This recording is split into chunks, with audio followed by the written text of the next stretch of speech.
अगर आप बहुत ज़्यादा यूपीआई ट्रांजैक्शंस करते हैं तो मैं आप लोगों को आज एक ऐसी जानकारी देने वाला हूं जिससे कि आप आने वाले टाइम में जो भी आपके यूपीआई है, जो भी आप पेमेंट करते हैं, वो आप सोच समझ के करेंगे। क्योंकि आप लोगों को नहीं मालूम है कि यूपीआई ट्रांजैक्शन करने की कितनी लिमिट है, क्या आपको टैक्स देना पड़ेगा, क्या आपको आगे चल के कोई परेशानी आ सकती है। सब कुछ कंप्लीट जो भी जानकारी होगी हम आपको आज इस वीडियो में बताने वाले हैं।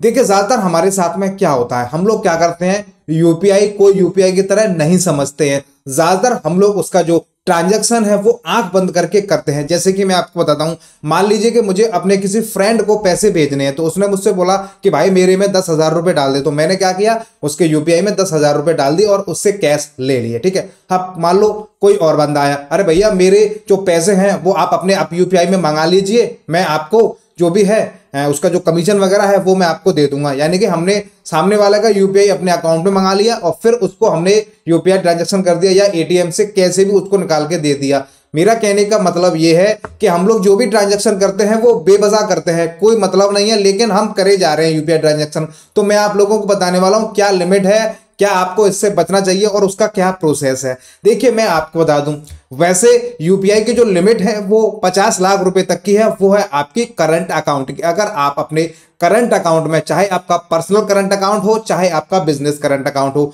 आप उस पर 50 लाख रुपए तक का ट्रांजैक्शन भेज सकते हैं और ले सकते हैं। उसका जो भी कमीशन वगैरह है, जो भी उसका आईटीआर बनता है, वो आप वहां पर पे कर सकते हैं। लेकिन अगर आप ऐसे ही ट्रांजैक्शन किए जा रहे हैं और आपका कोई हिसाब किताब नहीं है, बस आप ट्रांजैक्शन करते जा रहे हैं, आप पैसे लेते जा रहे हैं, भेजते जा रहे हैं कुछ चुनिंदा पैसों के लिए, तो आप इस काम को बंद कर दीजिए। क्योंकि आपको आने वाले टाइम में बहुत ज्यादा प्रॉब्लम होने वाली है।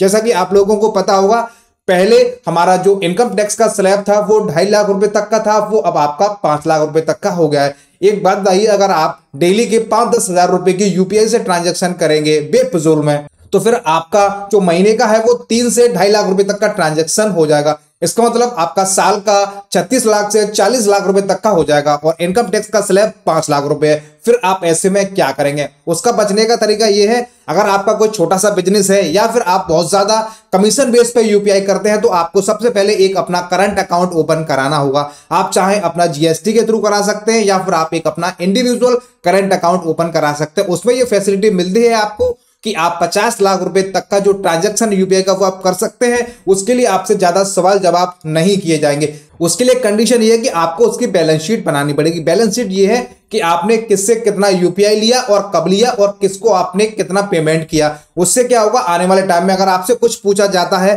तो आप उसको बता सकते हैं बहुत आसानी से। क्योंकि जब परेशानी आती है तो बता के नहीं आएगी। और इनकम टैक्स की जो परेशानी है आपकी आईटीआर के बाद वो 7 साल तक कभी भी आ सकती है। आपसे 7 साल तक आपकी जो इंक्वायरी है वो कभी भी हो सकती है। ऐसे में अगर आपके पास बैलेंस शीट होगी तो आपको कोई भी प्रॉब्लम नहीं होगी। बहुत सारे यूजर बता रहे हैं आपको 80 लाख कर सकते हैं, 1 करोड़ कर सकते हैं। ऐसा नहीं है, 50 लाख तक आप कर सकते हैं, वो भी करंट अकाउंट पे। सेविंग अकाउंट पे आप करोगे तो आपको प्रॉब्लम आएगी, आप इनकम टैक्स के दायरे में जाएंगे और आपका जो टैक्स है वो आपको बहुत ज्यादा पे करना पड़ेगा। और इसके अलावा आप लोगों की एक परेशानी और है। परेशानी यह है कि मान लीजिए आप लोगों के 4-5 अकाउंट हैं, तो आप बार बार इस अकाउंट से उस अकाउंट में और उस अकाउंट से उस अकाउंट में यूपीआई ट्रांजैक्शंस करते हैं। अगर आप अपने से अपने अकाउंट में ट्रांजैक्शंस करते हैं तो आपको कोई भी प्रॉब्लम नहीं है। क्योंकि आपके जो भी बैंक अकाउंट है वो पैन कार्ड से लिंक है, उनको पता है कि आप अपने अकाउंट से अपने अकाउंट में ही ट्रांजैक्शंस कर रहे हैं। लेकिन वहीं अगर आप अपने फैमिली का अकाउंट में ट्रांजैक्शन कर रहे हैं बार बार, मान लीजिए आज आपने अपने पिताजी का अकाउंट में 10,000 रुपए डाले और कल फिर निकाल लिए, परसों आपने फिर 15,000 डाले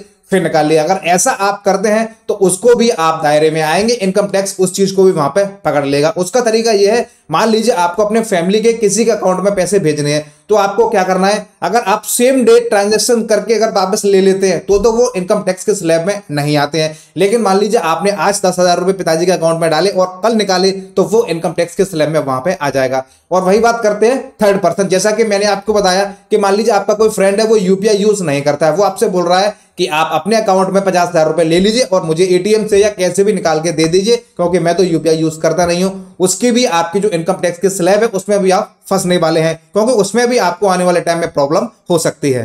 क्योंकि बेफिजूल में जिसकी जरूरत नहीं है आप बार बार यूपीआई करे जा रहे हैं, तो इससे आप बचिए। क्योंकि आपका जो नोटिस है वो आपको 100% आना है और आपका जो पेनल्टी है, आपसे जो इनकम टैक्स का चार्ज है, जो भी ITR है, वो आपसे बहुत ज्यादा वहां पे जो आपका टैक्स है वो आपसे वसूला जाएगा। फिर आपके पास कोई जवाब नहीं होगा। फिर आप लोग बोलेंगे कि मेरे फ्रेंड का है, मेरे उसका है, वो उसका है। इनकम टैक्स इस चीज को नहीं जानती है। वो केवल एक चीज जानती है कि आपके अकाउंट में 50 लाख रुपए का साल का ट्रांजेक्शन हुआ है, उसके हिसाब से आपका जो भी टैक्स बनता है वो आपको देना पड़ेगा। फिर आप क्या करेंगे, आपके पास कोई भी ऑप्शन नहीं होगा बचने का। तो मैंने आपको तरीका बता दिया है कैसे आप इस चीज से बच सकते हैं। सबसे बेस्ट तरीका, आप एक बैलेंस शीट बनाइए, चाहे आप 5 रुपए रिसीव कीजिए, चाहे आप 50,000 रुपए रिसीव कीजिए। उससे क्या होगा, आपके पास अगर लिखित में वो होगा तो उस चीज को वेरीफाई भी कर सकते हैं और आप उस चीज से क्लियर आप वहां पे बच सकते हैं। तो ये यूपीआई की तरफ से एक अपडेट था, वो हमने आप लोगों को बता दिया है। फिर भी अगर आपका कोई डाउट है, आपको कुछ पूछना है, आपको कुछ समझ में नहीं आया है, तो आप हमें कमेंट कर सकते हैं। हमसे आपकी जो भी जितनी भी मदद होगी, हम आपकी हमेशा मदद करने की कोशिश करेंगे। और आप हमारी इस वीडियो को कहां से देख रहे हैं, प्लीज आप हमें कमेंट करके जरूर बताइएगा। वीडियो देखने के लिए आप सभी का बहुत बहुत धन्यवाद।